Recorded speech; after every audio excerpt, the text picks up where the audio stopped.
What's going on, everybody? Welcome back to Kirby's Epic Yarn. Last time we started our adventure and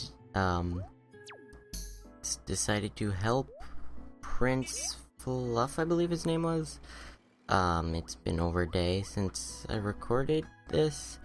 We're going to Fountain Gardens today, and this is entirely post-commentary because I got here to record, and I went through the entire episode, and I put it into Sony Vegas to start editing, and it just corrupted bad. I'm not going to play a clip because it will deafen you. So here we're going through, and I don't remember exactly what goes on in this level, so I'm going to do my best to commentate it as best I can. Basically, I'm just exploring right now and collecting as many of these beads as I can. I'm not 100% sure what the point of beads are for, other than that meter at the top, but hopefully it's something good? I don't know. Here I'm trying to get this Waddle Dee and failing miserably, but I end up getting him, and I realize here that I should have gone down to collect beads before I pulled the thing, because it looked like some of them ended up under the stage that I pulled over. But, oh well. So, here we have a sleeping Waddle Dee that I waken, but I end up getting him and his beads anyway. I think he dropped beads, I don't even remember. So then there are these weird monkey yarn things that I keep killing. I don't know exactly what their purpose is other than to bother you, but there is that one thing that I was able to pull on. That was a timed thing, which you can use, or I used, to get higher. I don't know how often those are going to appear, but hey, what are you gonna do? This stage, I think, is our introduction to, well, this, where we can swing back and forth, which I use here extensively to, knock out all of the beads, and this special star bead, which are worth a few more. I'm not sure exactly how many more than regular beads, but it's worth some number more than regular. I think that guy was throwing beads at me, which is interesting. I wonder if I could use him to just infinitely grind beads. Yeah. I hate doing post-commentary, mainly because, one, I don't always remember what goes on, so I don't have the best, I don't have the best talk about things. Plus, I don't react the way I would. Sorry. I don't react the way I would about things that go on. And here I'm just trying to get up to that higher platform, but I don't know that I'll end up there momentarily based on this right here. I pull out the shoelace, or whatever it is, and it puts me way up there. Which is lucky for me, but would have been nice to know that and not waste the time on trying to get up there from below. So here we have more water spouts, and I see that one of them gets me there, but I end up ignoring it for the exploration of this castle building, which is not horrible. It's just I don't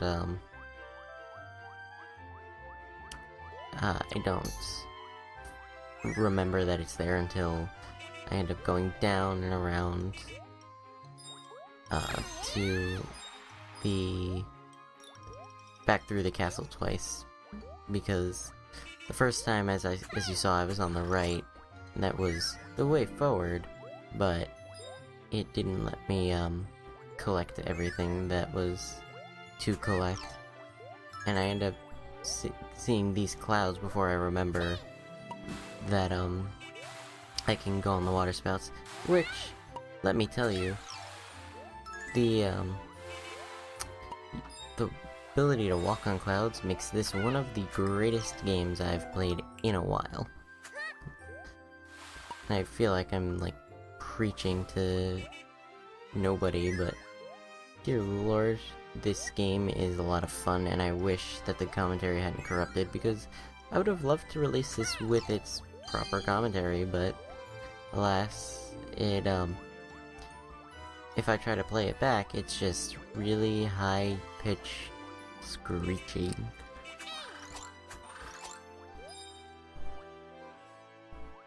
I'm sorry if I keep, yawning in this video, and I'm sure you're not really getting it, I'm cutting it out, but it's late. So here's our introduction to one of Kirby's new power-ups, this giant tank which shoots rockets. One will shoot rockets and two is our jump still. So now we have a little mini-gamey area. I don't think we have a proper health bar, but every time we get hit by an enemy rocket, we end up losing some beads. And I forget for a while that I can tilt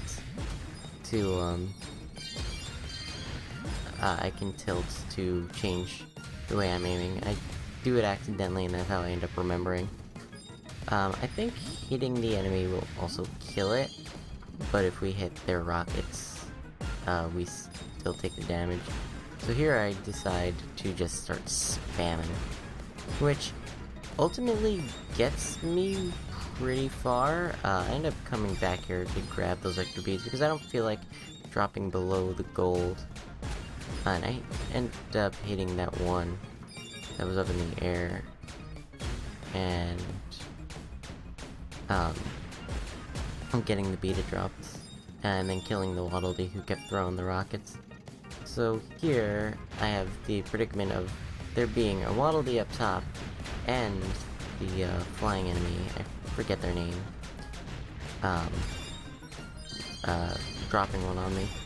But, you know, I end up killing them, so it doesn't really matter. I jumped there unnecessarily, but it's fine, I end up getting it. And then this, that wooden pole there gets our yarn caught on it, and makes us have to finish the level, not as a tank, but as ourselves. Which is okay. But, here we have our, level complete. And it gives us this patch, the butterfly patch. And it explains it in a moment, so I'll go over it then. But we also see that we have a lot of beads, a nice streak, and all three collectibles. I think the game is called them treasures. Don't quote me on that, I'll see in the next level. But here we have place a patch. Press 1 to throw a patch, and open the level connected to it, which is this one right here. Thankfully, we didn't have to go far. But it plays a nice little animation, so I'll let you, see that.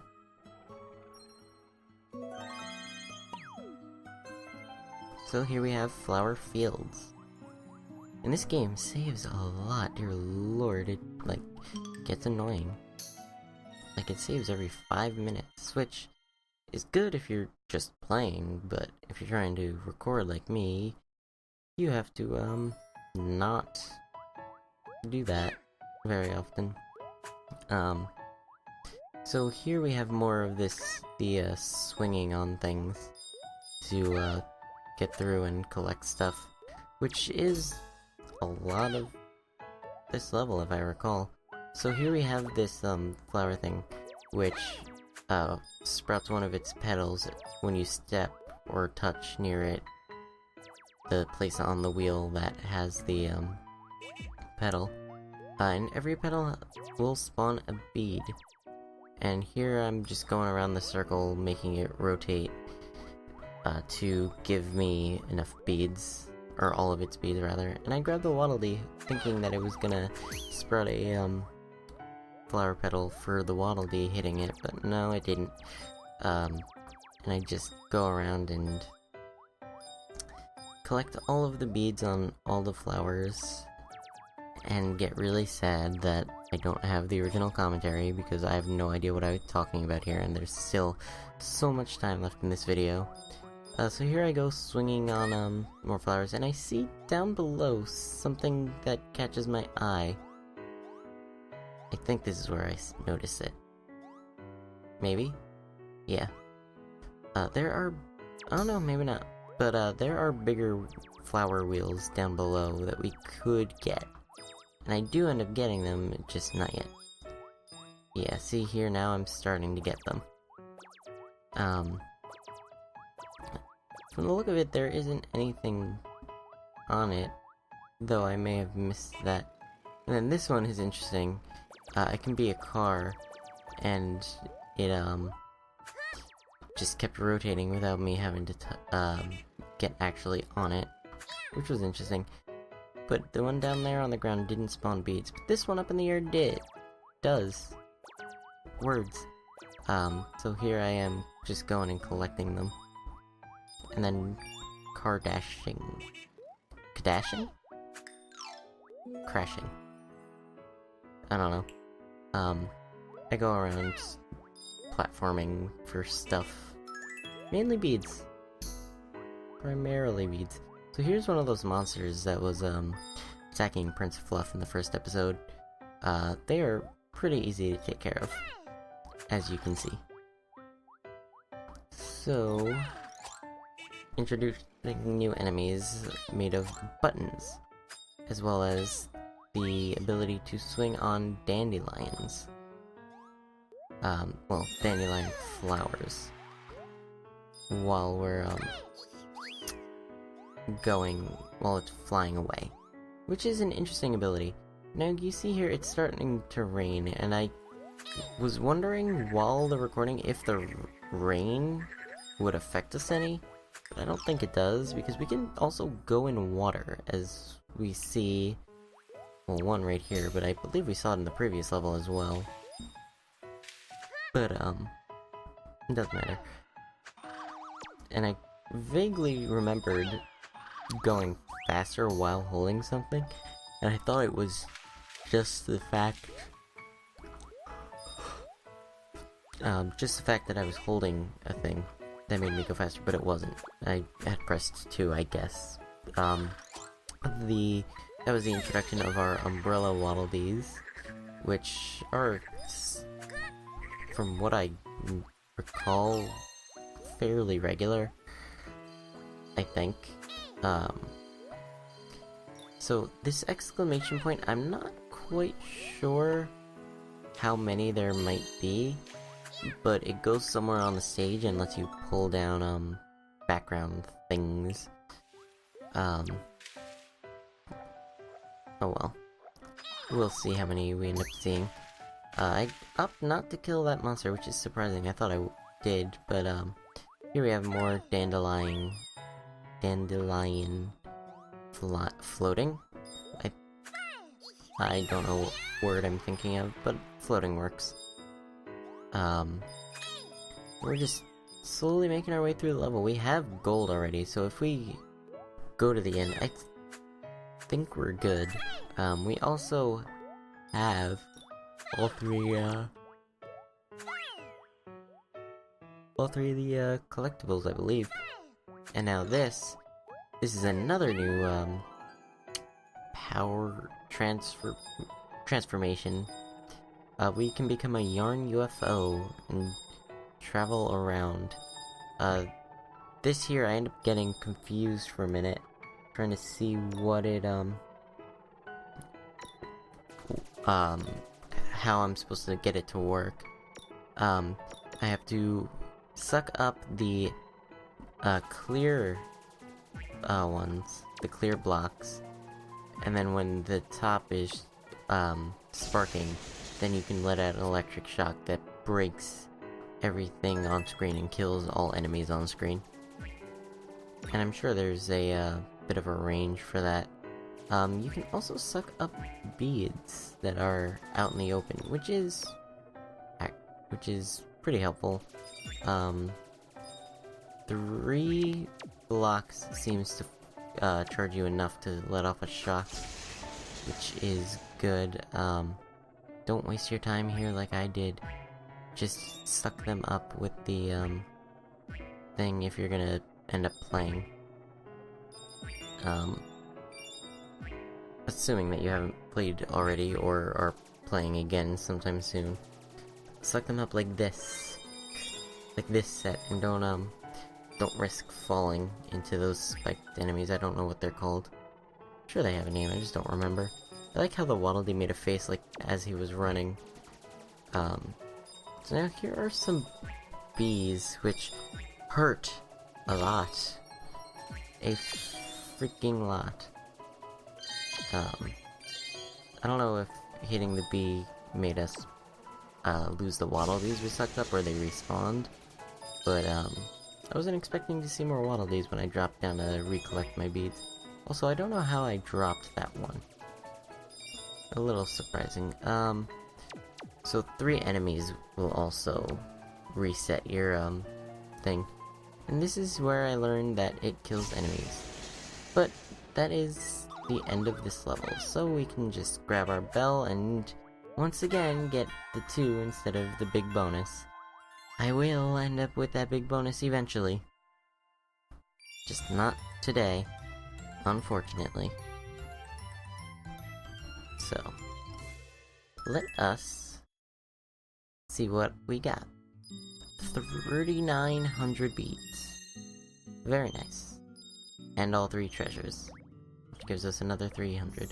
We got an alarm clock patch, which I don't know if I unlocked the next level or not. No, I didn't, because there's this. Oh dear, what a pickle, what a pickle, what a definite pickle I am in. Prince Fluff, Lord Kirby, you're still here. Oh, thank goodness I ran into you. I'm in the most dire of pickle straits. Could I possibly ask for your help? Oh, thank you ever so much, Lord Kirby. Your generosity shall not go unnoticed. Yeah, he's asking for our help. And this is why I didn't use the alarm clock patch. You see, I can't seem to find any tenants who will move into my new building here. It's the market. What is one to do? I think spiffing the place up would definitely attract some new tenants. I'm so glad to hear that you agree. Now take a good look at this picture. Could you do me a favor and decorate the room so it resembles this picture? Wonderful. My, that was much easier than I expected. You chaps certainly are helpful. Well, I'm sure you'll find the furniture you need in areas you've already visited. Indeed, we have. In fact, we got both of them this episode. And we will go place them down as soon as past me sets up the, pointer. Which I did pretty quickly. And we just place them down, no problem. And lo and behold, wonderful job. Now we must find someone who loves flowers. Guess what? Someone who loves flowers. Flowers everywhere. I love this place. You did it, Lord Kirby. Oh, I can't tell you how grateful I am for this. Well, saving the game, we have ourselves a new friend, which I don't think I end up talking to them, but that's it for today. I'd like to thank you all for watching, and I will meet you back here tomorrow. Same time, same place. See you then.